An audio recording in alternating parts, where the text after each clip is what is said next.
नमस्कार। आज हम पढ़ेंगे प्रबंध के स्तर। इससे पहले हमने प्रबंध की प्रकृति के बारे में पढ़ लिया है, तो अगला हमारा टॉपिक होगा प्रबंध के स्तर। प्रबंध के स्तर क्या होते हैं, कितने प्रकार के होते हैं, इनके क्या कार्य हैं, ये सब डिटेल आज हम पढ़ेंगे। प्रबंध के स्तरों के बारे में जानने से पहले हम जो संगठन के अलग अलग लेवल्स होते हैं उनके बारे में जानकारी ले लेते हैं। तो संगठन के अंदर जो भी सदस्य हों, यानी कि संस्था संगठन के अंदर जो भी सदस्य काम करते हैं उन सदस्यों को हम दो श्रेणियों में बांटते हैं। एक को कहा जाता है प्रबंधकीय सदस्य और दूसरे को अप्रबंधकीय सदस्य। प्रबंधकीय सदस्य वो सदस्य होते हैं जो किसी न किसी प्रकार से प्रबंध करते हैं, क्योंकि ये प्रबंध करते हैं किसी अन्य के लिए, संस्था के लिए, अन्य व्यक्तियों के लिए, संस्था के अन्य सदस्यों के लिए, इसलिए इन्हें प्रबंधकीय सदस्य कहा जाता है। प्रबंधकीय सदस्यों के एग्जाम्पल के तौर पर हम देख सकते हैं, किसी भी संस्था के अंदर एक मुख्य कार्यकारी अधिकारी होता है, इसको इंग्लिश में कहा जाता है chief executive officer, short form में कहा जाता है इसको CEO। ये एक प्रबंधकीय सदस्य का एग्जाम्पल है। इसके अलावा विभागीय प्रबंधक, पर्यवेक्षक, ये भी सब प्रबंधकीय सदस्य के एग्जाम्पल हैं। इसके अलावा अब हम आगे देखते हैं अप्रबंधकीय सदस्य, यानी जो सदस्य प्रबंध से संबंधित नहीं है, प्रबंध का कोई कार्य नहीं करते, अर्थात मतलब प्रबंध से संबंधित कोई कार्य नहीं कर रहे हैं, वो अप्रबंधकीय सदस्य माने जाते हैं। इस श्रेणी में सबसे पहले और अंतिम रूप से जो सदस्य आते हैं वो वर्कर्स होते हैं, कंपनी में काम करने वाले श्रमिक, यानी जो सबसे लास्ट लेवल पे काम करते हैं, जो अंतिम कड़ी होते हैं, यानी प्रबंधकों द्वारा निर्धारित किए गए कार्यों को वो पूर्ण करते हैं, वो प्रत्यक्ष रूप से काम करते हैं और ये किसी प्रकार से प्रबंध में भागीदारी नहीं रखते हैं, मतलब ये प्रबंध के संबंधी निर्णय नहीं लेते हैं, इसलिए इन्हें अप्रबंधकीय सदस्य कहा जाता है। ये जिस क्षेत्र पर कार्य करते हैं उसे हम प्लेटफॉर्म क्षेत्र या प्लेटफॉर्म एरिया कहते हैं।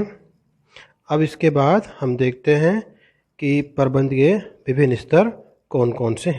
प्रबंध के स्तरों को 3 भागों में बांटा हुआ है: उच्च स्तरीय प्रबंध, मध्य स्तरीय प्रबंध और तीसरा निम्न स्तरीय या पर्यवेक्षीय प्रबंध। सबसे पहले हम देखते हैं उच्च स्तरीय प्रबंध। उच्च स्तरीय प्रबंध क्या होता है? यह जो प्रबंध होता है ये सबसे ऊपर लेवल पे होता है। इसके अंतर्गत जो बड़े उच्च अधिकारी प्रबंध से संबंधित होते हैं वो इसके अंतर्गत कार्य करते हैं, जैसे कि संचालक मंडल है या कंपनी का मुख्य कार्यकारी अधिकारी है, चेयरमैन है, प्रबंध संचालक है, मुख्य प्रबंधक है। ये सब उच्च स्तरीय प्रबंध के अंतर्गत आते हैं और ये कंपनी के लिए या संस्था के लिए नीतियाँ निर्धारित करते हैं। नीतियाँ निर्धारित करने का कार्य इनका ही होता है। ये आदेश पारित करते हैं, इनके पास सभी प्रबंधकीय अधिकार होते हैं और इसी आधार पर इस स्तर के जो अधिकारी होते हैं व्यवसाय के स्वामी या अंशधारियों के प्रति उत्तरदायी भी होते हैं, क्योंकि यही सारा निर्णय मुख्य रूप से लेते हैं अपने अधिकारों का प्रयोग करते हुए। अब देखते हैं इनके कार्य। उच्च स्तरीय प्रबंध के क्या कार्य हैं? पहला कार्य उद्देश्य निर्धारित करना, यानी कि जो उच्च स्तरीय प्रबंधक है वो सबसे पहले संस्था के उद्देश्यों को निर्धारित करता है, यानी कंपनी का आने वाले वर्ष में क्या उद्देश्य रहेगा, क्या लक्ष्य रहेगा। जैसे एग्जाम्पल के तौर पे कंपनी की बिक्री को 1000 करोड़ रुपए के पार ले जाने का उद्देश्य निर्धारित किया जा सकता है। दूसरा है नीतियाँ निर्धारित करना, यानी जो उच्च अधिकारी होते हैं, उच्च स्तर के प्रबंधक होते हैं, वो कंपनी के लिए नीतियों का निर्धारण करते हैं, नीतियाँ बनाते हैं। जैसे कि कंपनी बिक्री नीति बना सकती है, यानी सेल पॉलिसी बना सकती है कि हम सिर्फ कैश में ही सेल करेंगे, यानी उधार कोई बिक्री नहीं की जाएगी। इसके अलावा क्रियाएं निर्धारित करना, कोई भी उद्देश्य प्राप्त करने के लिए हमें बहुत सारी क्रियाएं पूरी करनी होती हैं और वो क्रियाएं कौन कौन सी होंगी, यानी हमें कौन कौन से काम उस उद्देश्य को पूरा करने के लिए करने होंगे, उसका निर्धारण भी उच्च स्तरीय प्रबंधक करता है। संसाधन जुटाना, उद्देश्य प्राप्त करने के लिए विभिन्न संसाधनों की आवश्यकता होती है, जैसे पूंजी की आवश्यकता है, संपत्तियों की आवश्यकता है। इन सब की व्यवस्था करने का कार्य भी उच्च स्तरीय प्रबंधक ही करते हैं। उसके बाद है कार्य निष्पादन पर नियंत्रण करना, मतलब जो हमें परिणाम चाहिए, उच्च स्तरीय प्रबंधकों ने जो नीति बनाई है उसके तहत उन्हें जो परिणाम चाहिए उस परिणाम की निगरानी रखने का कार्य भी वो करते हैं। और वो निगरानी जो होती है वो मध्य स्तरीय प्रबंधकों के आधार पर तय की जाती है। उसके बाद है बजटों का अनुमोदन करना, यानी जो विभिन्न प्रबंधक होते हैं उनके द्वारा तैयार किए गए जो बजट होते हैं उनको अंतिम रूप से अनुमोदित उच्च स्तरीय प्रबंधक ही करेगा। एक संस्था के अंदर विभिन्न प्रकार के अलग अलग विभाग बने हुए हैं, उन विभागों के अलग अलग प्रबंधक हैं। उन विभागों की जो अपनी ज़रूरतें हैं उनको पूरा करने के लिए उन विभागों के प्रबंधकों ने उच्च स्तर के प्रबंधकों के पास अपना सालाना बजट भेजा, और अब उस बजट को पास करने का, यानी उसको अनुमोदित करने का, उसको फाइनल करने का जो निर्णय होगा वो स्तरीय प्रबंधक ही करेगा। प्रबंध का दूसरा स्तर है मध्य स्तरीय प्रबंध। मध्य स्तरीय जो प्रबंध होता है वो उच्च स्तरीय प्रबंध और निम्न स्तरीय प्रबंध के बीच में स्थित होता है, यानी इन दोनों के बीच में कड़े का कार्य करता है। इसके अंतर्गत डिविजनल अध्यक्ष, विभाग के जो अध्यक्ष होते हैं वो भी आते हैं, सुपरवाइज़र हैं, कार्यात्मक प्रबंधक हैं, ये सब इसके अंतर्गत आते हैं। तो जो मध्य स्तरीय प्रबंधक है वो काम क्या करता है ये देखते हैं। सबसे पहला नीतियों की व्याख्या, यानी कि जो उच्च स्तरीय प्रबंधकों ने नीतियाँ निर्धारित की हैं, बनाई हैं, उनकी स्पष्ट रूप से व्याख्या करने का कार्य मध्य स्तरीय प्रबंधक का होता है।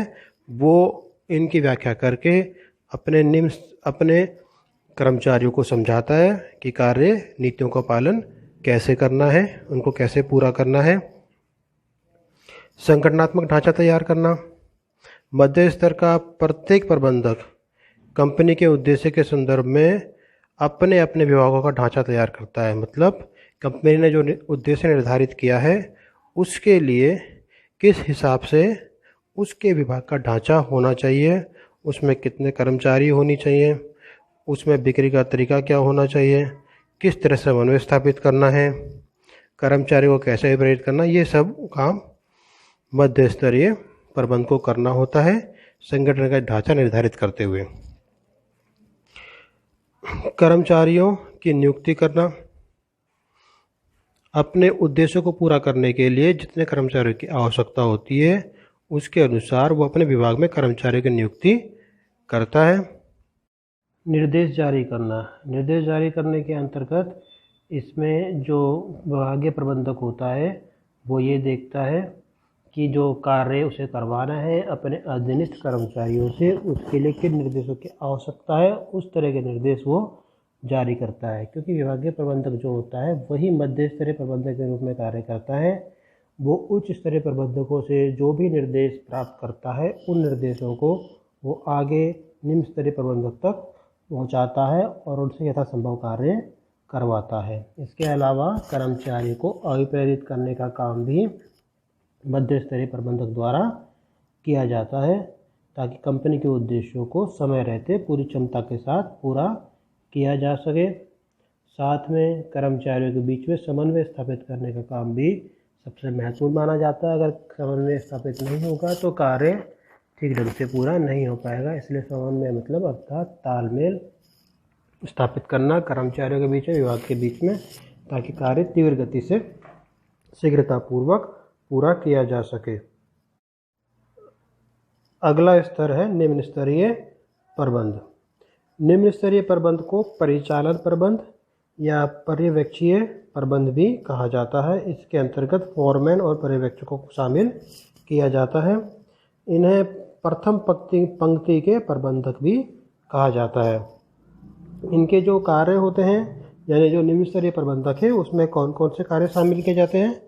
पहला कार्य इनके द्वारा जो किया जाता है वो ये है कि जो श्रमिक हैं, जो कार्य कर रहे हैं, उनसे संबंधित जो भी परेशानियां, जो उनको पीड़ा है या परेशानी है, उस परेशानी या पीड़ा उस समस्या को मध्य स्तरीय प्रबंध के माध्यम से उच्च स्तरीय प्रबंधक तक पहुंचाने के लिए हम सुपरवाइजरी प्रबंधक यानी निम्न स्तरीय प्रबंधक का सहारा लेते हैं, और वो निम्न स्तरीय प्रबंधक ही हमारी बात को यानी कि श्रमिकों की बात को आगे उच्च स्तर तक पहुंचाने में सहायता करता है। दूसरा कार्य जो उसके द्वारा किया जाता है वो है कार्य का उचित वातावरण बनाना। जो भी श्रमिक कार्य कर रहे हैं उन कार्य करने की जो उनके जगह है, स्थान है, वहाँ पर कार्य का अनुकूल वातावरण बनाया जाए, जैसे बिजली, पानी, हवा, साफ सफाई, इन सब का पूरी तरह से ध्यान रखा जाए, जिससे जो कार्य करने वाले श्रमिक हैं उनकी कार्यकुशलता में वृद्धि होगी। तीसरा है श्रमिकों की सुरक्षा सुनिश्चित करना। जो श्रमिक होते हैं वो कई जगह खतरनाक मशीनों पर कार्य करते हैं, जहाँ पे थोड़ी सी चूक होने से बड़ी दुर्घटना संभव होती है। तो ऐसी अवस्था में जो निम्न स्तरीय प्रबंधक होता है, पर्यवेक्षक या सुपरवाइज़र, फॉरमैन, वो इस चीज़ का विशेष रूप से ध्यान रखता है। समय समय पे मशीनों की मरम्मत कराई जाती है और कर्मचारियों को उचित निर्देश जारी किए जाते हैं कार्य करने के। इसके अलावा मध्य स्तरीय प्रबंध की सहायता करना। ये मध्य स्तरीय प्रबंध की सहायता करते हैं कर्मचारियों के चयन करने में, उनको प्रशिक्षण देने में, उनकी प्रमोशन करने में। ये मध्य स्तर को बताते हैं कि कोई कर्मचारी किस तरह से निपुण है, कार्यकुशल, उस हिसाब से उसका चयन, प्रशिक्षण और पदोन्नति होती है। सुझाव आमंत्रित करना। ये अपने अधीनस्थों से काम को और बेहतर ढंग से करने के बारे में सुझाव भी लेते हैं और इस सुझाव को आगे मध्य स्तरीय प्रबंधक के माध्यम से उच्च स्तरीय प्रबंधक तक प्रेषित करते हैं। इसके अलावा अच्छे मानवीय संबंधों का निर्माण करना, यानी ये जो प्रबंधक होते हैं ये अच्छे मानवीय संबंध बनाते हैं ताकि कार्यस्थल पर किसी प्रकार का कोई भी टकराव इनके बीच में ना आ पाए और कार्य सुचारू ढंग से चलता रहे। तो इसमें हमने अभी तक प्रबंध के 3 स्तरों के बारे में जानकारी प्राप्त करी और उनके क्या कार्य रहे हैं। ये तीनों स्तर हैं उच्च स्तरीय प्रबंध, मध्य स्तरीय प्रबंध और निम्न स्तरीय प्रबंध। उच्च स्तरीय प्रबंध जो होता है वो नीतियाँ निर्धारित करता है, मध्य स्तरीय प्रबंध उन नीतियों को आगे प्रेषित करता है, उनकी व्याख्या करता है, और निम्न स्तरीय जो प्रबंध होता है वो उन नीतियों के माध्यम से कंपनी के उद्देश्यों को पूरा करने में सहयोग करते हैं। अब हम इसके आगे का अध्ययन करेंगे जिसके अंतर्गत प्रबंध के कार्य के बारे में बताया गया है, वो हम अपनी नेक्स्ट क्लिप में देखेंगे। तब तक के लिए धन्यवाद। नमस्कार। आज हम